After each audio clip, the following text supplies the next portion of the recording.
ನಮಸ್ಕಾರ ಎಲ್ರಿಗೂ. ಹೊಸಬರು ನನ್ನ ಚಾನಲ್ ನೋಡ್ತಿದ್ರೆ ಸಬ್ಸ್ಕ್ರೈಬ್ ಮಾಡ್ಕೊಂಡು ವಿಡಿಯೋ ನೋಡಿ, ಹಾಗೆ ಒಂದು ಲೈಕ್ ಕೊಡಿ. ನಾನು ಹಾಕೋ ವಿಡಿಯೋಯಿಂದ ನಿಮಗೆ ಉಪಯೋಗ ಇದೆ ಅನಿಸಿದ್ರೆ ಬೇರೆಯವ್ರಿಗೆ ಶೇರ್ ಮಾಡಿ. ಬನ್ನಿ ಇವತ್ತಿನ ವ್ಲಾಗ್ ಸ್ಟಾರ್ಟ್ ಮಾಡೋಣ. ನೋಡಿ, ಇವೆಲ್ಲ ಗಿಡಗಳನ್ನ ನಾವು ಕೊರಿಯರ್ಗೆ ಕಳಿಸ್ತಾ ಇರೋದು. ಅಂದರೆ ಅದು ಚೀಲದಲ್ಲಿ ಕಟ್ಟಿರೋದು ರಾಯಚೂರ್ದು, ಇದು ಉಡುಪಿದು. ಈ ಥರ ಜಾಸ್ತಿ ಇರೋದನ್ನ ನಾನು ಈ ಥರ ಎಲ್ಲ ಪ್ಯಾಕ್ ಮಾಡಿಬಿಟ್ಟು ಚೀಲದಲ್ಲಿ ಹಾಕಿ ಕಳಿಸ್ತೀನಿ. ನನ್ನ ಹತ್ರ ಒಂದು ಸತಿ ಗಿಡ ತೊಗೊಂಡವರು ಮತ್ತೆ ಮತ್ತೆ ತೊಗೊಳ್ತಿರ್ತಾರೆ. ನೀವು ಅಲ್ಲಿ ಗಮನಿಸ್ಬೋದು. ನೋಡಿ, ಅದು ಚೀಲದಲ್ಲಿ ಹಾಕಿರೋದು ಎಷ್ಟು ಗಿಡ ಇದ್ದಾವೆ ಅಂದರೆ ಅವರು ಒಬ್ಬರೇ ಒಂದು 50 ಗಿಡ ಏನೋ ಬುಕ್ ಮಾಡ್ಕೊಂಡಿದ್ದಾರೆ. ಇನ್ನು ಇದು ಕೊಪ್ಪಳದವರು ಅನಿಸುತ್ತೆ. ನೋಡಿ, ಇದು ಸೇವಂತಿಗೆ ತೊಗೊಂಡಿದ್ರು. ನೋಡಿ ಎಷ್ಟು ಚೆನ್ನಾಗಿ ಬಂದಿದೆ. ಕೆಲವ್ರು ಬರೋದೇ ಇಲ್ಲ ಅಂತೀರಾ. ಇನ್ನು ಇದು ರೇರ್ ಕಲರು. ನಾನು ಬೆಂಗಳೂರಿಗೆ ಇದನ್ನ ಕೊರಿಯರ್ ಮಾಡಿದ್ದಂತಹ ಗಿಡ. ನೋಡಿ ಎಷ್ಟು ಚೆನ್ನಾಗಿ ಹೂ ಬಿಟ್ಟಿದೆ.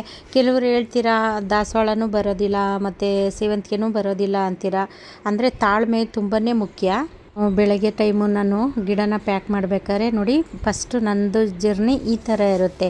ಬೆಳಗ್ಗೆನೇ ಬಂದು ಕೈಕಾಲು ಮುಖ ಎಲ್ಲ ತೊಳ್ಕೊಂಡು ನಾನು ದೇವರಿಗೆ ಒಂದು ಕಡ್ಡಿ ಎಲ್ಲನೂ ಹಚ್ಚಿಬಿಟ್ಟು ಊದುಬತ್ತಿ ಎಲ್ಲನೂ ಹಚ್ಚಿಟ್ಬಿಟ್ಟು ಆಮೇಲೆ ನಾನು ಗಾರ್ಡನಿಗೆ ಬಂದು ಈ ಥರ ಗಿಡಗಳನ್ನ ಮುಟ್ಟಿ ನಮಸ್ಕಾರ ಮಾಡಿಕೊಂಡು, ಕೆಲವೊಂದು ಗಿಡಗಳನ್ನ ಪಾಟ್ ಸಮೇತನೇ ಹಾಕೋದಿರುತ್ತೆ. ಹಾಗಾಗಿ ನಾನು ಆ ಪಾಟ್ ಸಮೇತ ಹಾಕೋದಿರೋದನ್ನೆಲ್ಲ ಫಸ್ಟು ಕವರಲ್ಲಿ ಹಾಕ್ಬಿಟ್ಟು ತೊಗೊಂಡೋಗಿ ಮನೇಲಿ ಇಡ್ತೀನಿ.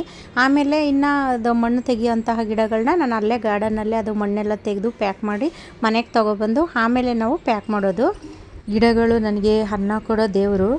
ಹಾಗಾಗಿ ನಾನು ಯಾವಾಗ ಗಿಡ ಪ್ಯಾಕ್ ಮಾಡಬೇಕಾದ್ರೂ ಅಷ್ಟೇ ನಾನು ಇದೇ ರೀತಿಯೇ ಮಾಡೋದು. ಇನ್ನು ಡೈಲಿ ವಿಡಿಯೋ ಹಾಕೋಕ್ಕಾಗ್ತಾಯಿಲ್ಲ. ಯಾಕೆ ಅಂದರೆ ತುಂಬಾ ಕೆಲಸ ಇರೋ ಕಾರಣ ನನಗೆ ಡೈಲಿ ವಿಡಿಯೋ ಹಾಕೋಕ್ಕಾಗ್ತಾಯಿಲ್ಲ. ವೀಡಿಯೋಗಳಿದ್ರೂ ನನಗೆ ಎಡಿಟ್ ಮಾಡಿ ಮತ್ತು ಅದು ವಾಯ್ಸ್ ಕೊಟ್ಟು ನಾನು ವೀಡಿಯೋ ಅಪ್ಲೋಡ್ ಮಾಡೋಕ್ಕಾಗ್ತಾಯಿಲ್ಲ. ಗಾರ್ಡನ್ ಕೆಲಸ, ಮನೆ ಕೆಲಸ ಪ್ರತಿಯೊಂದು ನಾನು ಒಬ್ಬಳೇ ಮಾಡಬೇಕು. ಹಾಗಾಗಿ ಡೈಲಿ ವಿಡಿಯೋ ಹಾಕೋಕ್ಕಾಗ್ತಾಯಿಲ್ಲ. ಇನ್ನು ಕೆಲವೊಂದು ಸತಿ ವಿಡಿಯೋ ಎಡಿಟ್ ಮಾಡಿ ನಾನು ಮಲ್ಕೊಳ್ಳೋ ಅಷ್ಟರೊಳಗೇ 1 ಗಂಟೆ 1:30 ಆಗಿರುತ್ತೆ. ಇನ್ನು ಕೆಲವರು ನನಗೆ ಫೋನ್ ಮಾಡಿ ಹೇಳ್ತೀರಾ, ನೀವು ಎಷ್ಟು ಕೆಲಸ ಮಾಡ್ತೀರಾ, ನಿಮ್ಮ ಥರ ನಮಗೆ ಕೆಲಸ ಮಾಡೋಕ್ಕೆ ಆಗೋದಿಲ್ಲ, ಆದರೂ ನೀವು ತುಂಬಾ ಗ್ರೇಟು, ಒಬ್ಬರೇ ಇಷ್ಟೆಲ್ಲ ಮೇಂಟೈನ್ ಮಾಡ್ತೀರಲ್ಲ, ದೇವರು ನಿಮಗೆ ಆಯುಷ್ಯು ಆರೋಗ್ಯ ಕೊಡಲಿ, ಸದಾ ನಮ್ಮ ಆಶೀರ್ವಾದ ಸದಾ ನಿಮ್ಮ ಮೇಲೆ ಇರಲಿ ಅಂತ ಅಂತೀರಲ್ಲ, ಇದಕ್ಕಿಂತ ಇನ್ನೇನು ಬೇಕು? ನಿಮ್ಮ ಆಶೀರ್ವಾದನೇ ನನಗೆ ಇವತ್ತು ಶ್ರೀರಕ್ಷೆ. ನೋಡಿ, ಗಿಡಗಳನ್ನ ಪ್ಯಾಕ್ ಮಾಡೋದಕ್ಕೆ ಅಂತ ಕೂತಿದ್ದೀನಿ. ಜಾನಿ ಇಲ್ಲಿ ಬಂದ ನನಗೆ ಕೀತೆ ಮಾಡೋದಕ್ಕೆ ಅಂತ ನೋಡಿ ಹೊರಟ. ನಮ್ಮ ಮನೆಯವ್ರು ಬಂದರು, ಹೊರಟ. ನೋಡಿ, ಗಾಡಿ ಆರನ್ ಆಗಿದ ತಕ್ಷಣವೇ ಗೊತ್ತಾಗ್ಬಿಡುತ್ತೆ ಅವನಿಗೆ. ನೋಡಿ, ಕೇಳಿಸ್ತಿದೆಯಾ ಸೌಂಡು? ಓ ಅಂತಿದ್ದಾನೆ ನೋಡಿ, ಕೇಳಿಸ್ತಾ? ಇವೆಲ್ಲ ಡಬಲ್ ಪೇಟಲು, ಅಂದರೆ ತುಂಬ ರೇರ್ ಕಲರು. ಈ ಥರ ಇರೋದನ್ನು ನಾನು ಪಾಟ್ ಸಮೇತನೇ ಕಳಿಸ್ತೀನಿ. ಮತ್ತು ನೋಡಿ, ಈ ಥರನೇ ಕಳಿಸ್ತೀನಿ. ಅದರಲ್ಲಿ ಯಾವುದೇ ರೀತಿ ಮಣ್ಣೆಲ್ಲ ತೆಗೆಯೋದಿಲ್ಲ. ಇವತ್ತು ಬೆಳಗ್ಗೆನೇ ರಾಗಿ ಗಂಜಿ ಮಾಡ್ತಾಯಿದ್ದೀನಿ. ಯಾಕೆಂದರೆ ನನಗೆ ಗ್ಯಾಸ್ಟಿಕ್ಕು ತುಂಬಾ ಓವರ್ ಆಗಿಬಿಟ್ಟಿದೆ. ನನಗೆ ಗ್ಯಾಸ್ಟಿಕ್ ಓವರ್ ಆದಾಗ ನಾನು ಇದೇ ರೀತಿಯೇ ಮಾಡ್ಕೊಳ್ಳೋದು. ಸ್ವಲ್ಪ ರಾಗಿ ಗಂಜಿ ಮಾಡಿ ಅದರೊಳಗೆ ಮಜ್ಜಿಗೆ ಮಿಕ್ಸ್ ಮಾಡಿಕೊಂಡು ಕುಡಿತು ಅಂದರೆ ಗ್ಯಾಸ್ಟಿಕ್ ಎಲ್ಲ ಕಡಿಮೆ ಆಗುತ್ತೆ. ಹಾಗಾಗಿ ನಾನು ಹೆಚ್ಚು ಇದೇ ರೀತಿಯೇ ಮಾಡೋದು. ಗ್ಯಾಸ್ಟಿಕ್ ಯಾಕೆ ಬರುತ್ತೆ ಅಂದರೆ ನಾನು ಹೆಚ್ಚು ಕಾಫಿ ಟೀ ಕುಡಿದ್ರೆ ಈ ಥರ ಆಗುತ್ತೆ. ಯಾರೂ ಹೆಚ್ಚಾಗಿ ಕಾಫಿ ಟೀ ಎಲ್ಲ ಕುಡಿಬೇಡಿ. ಈ ಥರ ಬೆಳಗ್ಗೆ ಟೈಮ್ ಒಂದು ಸ್ವಲ್ಪ ಗಂಜಿ ಏನಾದರೂ ಮಾಡ್ಕೊಂಡು ಕುಡೀರಿ.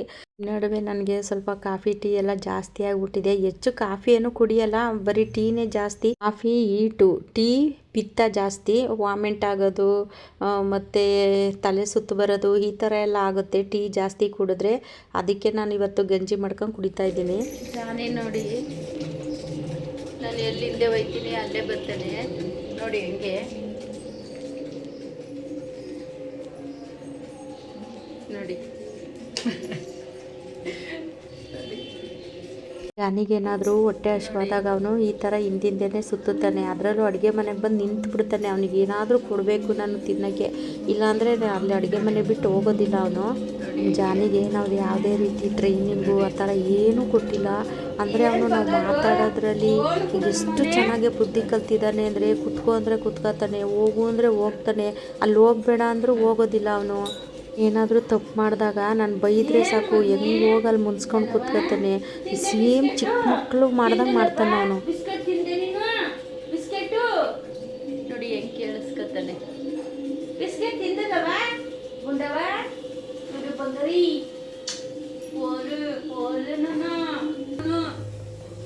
ಅವನು ಅಯ್ಯೋ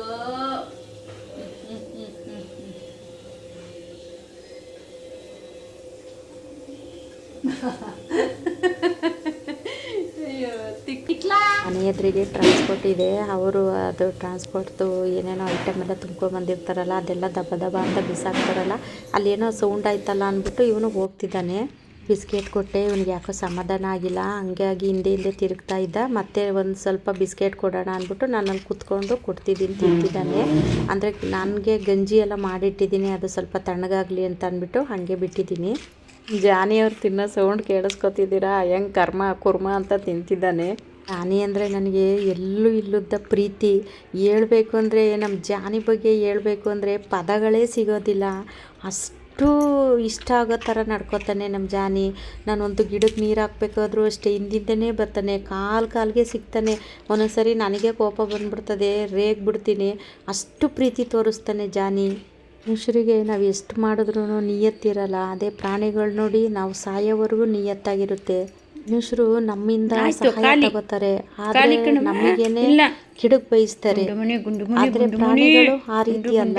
ನಮ್ಮ ಜಾನಿ ಬಗ್ಗೆ ಹೇಳಬೇಕು ಅಂದರೆ ಒಂದು ರೀತಿ ಅಪರೂಪದ್ದು ಪ್ರಾಣಿ ಅಂತಲೇ ಹೇಳ್ಬೋದು. ನಾವು ಎತ್ತು ಮಕ್ಕಳೇ ನಮ್ಮ ಮಾತು ಕೇಳೋದಿಲ್ಲ, ಅದರಲ್ಲೂ ಜಾನಿ ಎಷ್ಟು ಚೆನ್ನಾಗಿ ನನ್ನ ಮಾತು ಕೇಳ್ತಾನೆ ಅಂದರೆ ಅಲ್ಲಿ ಗೇಟ್ ಹತ್ರ ಹೋಗಬೇಡ ಅಂದರೂ ಹೋಗಲ್ಲ, ಕೆಳಗಡೆ ಹೋಗಬೇಡ ನೀನು ಅಂದ್ರೂ ಸಹ ಕೆಳಗಡೆ ಹೋಗಲ್ಲ. ನಾನು ಮನೆಗೆ ಬರೋವರೆಗೂ ಮನೆ ಟೆರೆಸ್ ಮೇಲೆ ಇರ್ತಾನೆ. ಇನ್ನು ನೋಡಿ ಗಂಜಿ ಎಲ್ಲ ರೆಡಿ ಆಯಿತು. ರಾಗಿ ಗಂಜಿಗೆ ಸ್ವಲ್ಪ ಈ ಥರ ಮಜ್ಜಿಗೆನ ಮಿಕ್ಸ್ ಮಾಡಿಬಿಟ್ಟು ಕುಡಿದ್ರೆ ತುಂಬಾ ಒಳ್ಳೆಯದು. ಅದರಲ್ಲೂ ತಂಪು, ರಾಗಿ ಗಂಜಿ ತಂಪು ಮತ್ತು ಮಜ್ಜಿಗೆನೂ ತಂಪು. ಈಗ ನಾವು ಗೊಬ್ಬರದ್ದು ಅದು ಇದು ಕೆಲಸ ಮಾಡ್ತಿರ್ತೀವಿ ಗಾರ್ಡನಲ್ಲಿ, ಈ ಥರ ನಾವು ತಂಪಾಗಿರೋಂತಹ ರಾಗಿ ಗಂಜಿ ಎಲ್ಲ ಕುಡಿತು ಅಂದರೆ ತುಂಬಾ ಒಳ್ಳೆಯದು. ನನಗೆ ಈ ಥರ ಗ್ಯಾಸ್ಟ್ರಿಕ್ ಓವರ್ ಆದಾಗಲೇ ನನಗೆ ಜ್ವರ ಬರೋದು, ಈ ಥರ ಎಲ್ಲ ಸಮಸ್ಯೆ ಆಗುತ್ತೆ. ಭಗವಂತನ ದಯದಿಂದ ನನಗೆ ಯಾವುದೇ ರೀತಿ ಆರೋಗ್ಯದ ಸಮಸ್ಯೆ ಏನೂ ಇಲ್ಲ, ಚೆನ್ನಾಗಿಟ್ಟಿದ್ದಾನೆ. ನಿಮ್ಮೆಲ್ಲರ ಪ್ರೀತಿ ಆಶೀರ್ವಾದದಿಂದ ಭಗವಂತ ನನ್ನ ಆರೋಗ್ಯವಾಗಿ ಇಟ್ಟಿದ್ದಾನೆ.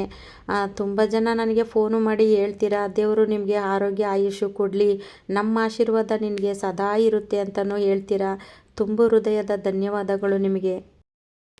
ಏನವ ಅಮ್ಮ ಬೇಜಾರಾಗ್ಬಿಟ್ಟವಳ? ಕಸ ಗುಡ್ಸ ನೀರು ಕಸವ ಅಮ್ಮ ಬೇಜಾರಾಗ್ಬಿಟ್ಟವಳೆ. ಗುಂಡಣ್ಣ ಗುಂಡುಮಣಿ ಗುಂಡಣ್ಣ ಆಯ್ತು ನೋಡಿ, ಕಸ ಗುಡಿಸ್ತಾ ಇದ್ದೆ. ಇವತ್ತು ಯಾಕೋ ಸ್ವಲ್ಪ ಬೇಜಾರಾಗಿದೆ, ಹಂಗಾಗಿ ಅವನು ನನಗೆ ಮುದ್ದು ಮಾಡಿ ಹೋಗಿದ್ದಾನೆ ನೋಡಿ. ಮನೆ ಕಸ ಎಲ್ಲ ಗುಡಿಸ್ಬೇಕು, ಹೋಗಿ ಆಚೆ ಕೂತ್ಕೊ ಅಂದರೆ ನೋಡಿ ಬಂದು ಮೆಟ್ಲ ಮೇಲೆ ಕೂತಿದ್ದಾನೆ. ಈ ಥರ ನಾನು ಹೇಳಿದ ಮಾತೆಲ್ಲ ಕೇಳ್ತಾನೆ. ಇನ್ನು ನೋಡಿ ಗಾರ್ಡನ್ಗೆ ವಿಶೇಷವಾದ ವ್ಯಕ್ತಿ ಬಂದಿದ್ದಾರೆ. ನಾನು ಬೆಳಗ್ಗೆ ಟೈಮ್ ಗಾರ್ಡನ್ಗೆ ಬರ್ತೀನಲ್ಲ, ಕಸ ಎಲ್ಲ ಗುಡಿಸಿ ನೀರು ಹಾಕಿ ಹೋಗೋಣ ಅಂತ ಬರ್ತೀನಲ್ಲ, ನೋಡಿ ಆವಾಗ ಇವ್ರು ಬಂದಿದ್ದರು. ನಾನು ಅದನ್ನು ಸ್ವಲ್ಪ ವೀಡಿಯೋ ಮಾಡಿದ್ದೀನಿ. ಅಂದರೆ ಅದು ನಾನು ಆ ಕಡೆ ನೀರು ಹಾಕ್ತಾಯಿದ್ದೆ, ಇನ್ನು ನಾನು ಹತ್ರಕ್ಕೆ ಹೋದಾಗ ಹೊರಟೋಗ್ಬಿಡುತ್ತೋ ಏನೋ ಅಂದ್ಕೊಂಡು ನೋಡೋಣ ಅಂತ ವೀಡಿಯೋ ಮಾಡಿದೆ. ಇವು ಮಳ್ಳೆ ಹೂವಿನ ಗಿಡ, ಆ ಮಳ್ಳೆ ಹೂವಿನ ಗಿಡದಲ್ಲಿ ಅದರದ್ದು ಮಕರಂದನ ಹೀರೋದಕ್ಕೆ ಅಂತ ಬರ್ತವೆ ಈ ಥರ ದುಂಬಿಗಳು. ದುಂಬಿಗಳು ಈ ಥರ ಎಲ್ಲ ಬಂದಾಗ ಗಾರ್ಡನಲ್ಲಿ ನೋಡೋಕ್ಕೇ ಖುಷಿಯಾಗುತ್ತೆ. ನೋಡಿ ಅದು ಹೋಗ್ತಾನೇ ಇಲ್ಲ, ಆ ಕಡೆ ಎಲ್ಲ ಸುತ್ತಾಡ್ಕೊಂಡು ಮತ್ತೆ ಆ ಮಳ್ಳೆ ಹೂವಿನ ಹತ್ರನೇ ಬಂದಿದೆ. ನೋಡಿ ಎಷ್ಟು ಚೆನ್ನಾಗಿ ಅದರದ್ದು ರಸನ ಹೀರ್ತಿದೆ ಅಂತ. ಇನ್ನು ಇವತ್ತು ಭೀಮನ ಅಮಾವಾಸ್ಯೆ ಆಗಿರೋದ್ರಿಂದ ನಾವು ದೇವಸ್ಥಾನಕ್ಕೆ ಹೊರಟಿದ್ದೀವಿ. ಅಂದರೆ ಮಾಮೂಲಿ ನಾನು ಹೆಚ್ಚು ಹೋಗೋದೇ ನನ್ನ ಮುಳ್ಕಟ್ಟಮ್ಮನಿಗೆ, ಅವ ಹೋಗೋಣ ಅಂತ ಹೊರಟಿದ್ದೀವಿ. ಜಾನಿ ಯಾಕೋ ಅವನು ಸುಮ್ಮನೆ ಇರ್ತಾನೆ ಇಲ್ಲ, ನಾನು ಕರ್ಕೊಂಡೋಗ್ಲಿ ಅಂದ್ಬಿಟ್ಟು ನೋಡಿ ಹೆಂಗೆ ನಾನು ಹಿಂದಿಂದನೇ ಬರ್ತಿದ್ದಾನೆ. ನಾನು ರೆಡಿಯಾಗಿದ್ದ ತಕ್ಷಣವೇ ಇದೇ ರೀತಿ ಮಾಡ್ತಾಯಿದ್ದ. ಅವನು ಯಾವತ್ತೂ ಈ ಥರ ಮಾಡ್ತಿರ್ಲಿಲ್ಲ. ಇವತ್ತು ನೋಡಿ ಅಲ್ಲಿ ಮಾಸ್ಕ್ ಹತ್ರ ಹೋಗೋದು, ಅವನ ಮಾಸ್ಕು ನಾನಲ್ಲಿ ಇದು ಕಬೋರ್ಡಲ್ಲಿ ಇಟ್ಟಿರ್ತೀನಿ, ಆ ಮಾಸ್ಕು ತಗೋ ಅಂತ ಅಂದ್ಬಿಟ್ಟು ಮಾಸ್ಕ್ ಹತ್ರ ಹೋಗ್ತಾನೆ. ಮತ್ತು ಅವನಿಗೆ ಹಗ್ಗ ಹಾಕ್ತೀವಲ್ಲ, ಅದು ಹಗ್ಗ ತಗೋ ಅಂತಾನೆ. ಈ ಥರ ಎಲ್ಲ ಮಾಡ್ತಿದ್ದ. ನನಗೆ ಯಾಕೋ ಮನಸ್ಸು ಬಿಟ್ಟೋಗ್ಬೇಕು ಅಂತ ಅನ್ನಿಸ್ಲಿಲ್ಲ. ಹಂಗಾಗಿ ಅವನು ಕರ್ಕೊಂಡು ಹೋಗೋಣ ಅಂದರೆ ಸಾಕು, ಅಯ್ಯೋ ಒಂದೇ ಕಾಲಲ್ಲಿ ನಿಂತ್ಕೋತಾನೆ. ನೋಡಿ ಅಲ್ಲಿ ಮಾಸ್ಕ್ ಐತೆ, ಆ ಮಾಸ್ಕ್ ಹತ್ರಕ್ಕೆ ನೋಡಿ ಹೆಂಗೋಗಿ ನಿಂತ್ಕೋತಾನೆ. ಆವಾಗಲೇ ಹೇಳ್ದಂಗೆ ನಿಜವಾಗ್ಲೂ ನಮ್ಮ ಜಾನಿ ಅಪರೂಪವಾದ ಪ್ರಾಣಿ ಅಂತಲೇ ಹೇಳ್ಬೋದು. ಇವತ್ತು ಅವನನ್ನು ದೇವಸ್ಥಾನಕ್ಕೆ ಕರ್ಕೊಂಡು ಹೋಗ್ತಿದ್ದೀವಿ. ನೋಡಿ ಅಲ್ಲಿ ಹೋಗಿ ಅಲ್ಲಿ ಮಾಸ್ಕ್ ಹತ್ರ ನಿಂತ್ಕೋತಾನೆ, ಮಾಸ್ಕ್ ತಗೋಬೇಕು. ಅವನಿಗೆ ವಾಕ್ ಕರ್ಕೊಂಡೋಗ್ಬೇಕಾದ್ರೂ ಅಷ್ಟೇ, ಹೋಗು ನೀನು ಮಾಸ್ಕ್ ತಗೋಬಾ ಅಂದರೆ ಸಾಕು, ಅಲ್ಲಿ ಹೋಗಿ ನಿಂತ್ಕೋತಾನೆ. ನೋಡಿ ಇವಾಗ ಜಾನಿನೂ ಕರ್ಕೊಂಡು ಹೊರಟಿದ್ದೀವಿ. ಹೆಂಗೆ ನಿಂತಿದ್ದಾನೆ ನೋಡಿ ಹಿಂದ್ಗಡೆ ಸೀಟಲ್ಲಿ. ಅದರಲ್ಲೂ ಮದ್ದಿಗೆ ಬಂದು ಕುತ್ಕೊಬಿಡ್ತಾನೆ. ನಮ್ಮಿಬ್ಬರು ಮದ್ದಿಗೆ ಬಂದು ಮೂತಿನ ಹಿಂಗೆ ಉದ್ದ ಮಾಡಿಕೊಂಡು ಕುತ್ಕೋತಾನೆ. ನಮಗೂ ಮನೆಯಲ್ಲೇ ಇದ್ದು ಬೇಜಾರಾಗುತ್ತಲ್ಲ, ಅದೇ ರೀತಿಯೇ ಜಾನಿಗೂ ಬೇಜಾರು ಅನಿಸ್ಬೋದೇನೋ. ಹಾಗಾಗಿ ನಾವು ಅವನನ್ನು ಸ್ವಲ್ಪ ಹೊರಗಡೆ ಕರ್ಕೊಂಡೋದ್ರೆ ವಾತಾವರಣನೂ ಚೆನ್ನಾಗಿರುತ್ತಲ್ಲ, ಅವನಿಗೂ ಒಂಥರ ಬೇಜಾರು ಕಳಿಬೋದೇನೋ ಅಂತ ಅಂದ್ಬಿಟ್ಟು ಹೊರಗಡೆ ಕರ್ಕೊಂಡು ಹೋಗ್ತಿದ್ದೀವಿ. ಅಂದರೆ ಆ ಕಿಟಕಿಯಿಂದ ಹೊರಗಡೆ ತಲೆ ಹಾಕ್ಕೊಂಡು ಏನು ಸ್ಟೈಲಾಗಿ ಇರ್ತಾನೆ ಅಂದರೆ ಬೇಕು ಅಂದರೆ ಅವನು ಯಾವುದೋ ಜನ್ಮದಲ್ಲಿ ನನಗೆ ಮಗನಾಗಿದ್ನೋ ಏನೋ, ಈ ಜನ್ಮದಲ್ಲಿ ನಾಯಿ ರೂಪದಲ್ಲಿ ಬಂದಿದ್ದಾನೆ. ಯಾನಿ ಪುಣ್ಯ ಮಾಡಿದ್ದಾನೋ ಇಲ್ಲ ನಾನು ಪುಣ್ಯ ಮಾಡಿದ್ದೀನೋ ದೇವರೊಬ್ಬನಿಗೆ ಗೊತ್ತು. ಇನ್ನು ತುಂಬ ಜನ ಫೋನ್ ಮಾಡಿನೂ ಸಹ ನನಗೆ ಹೇಳ್ತಾರೆ, ಒಳ್ಳೆ ಮನಸ್ಸಿರೋರಿಗೆ ಮಾತ್ರ ಈ ಥರ ಪ್ರಾಣಿಗಳು ಹೊಂದ್ಕೊಳೋದು, ಇಲ್ಲ ಎಲ್ರಿಗೂ ಈ ಥರ ಹೊಂದ್ಕೊಳೋದಿಲ್ಲ ಅಂತಾರೆ.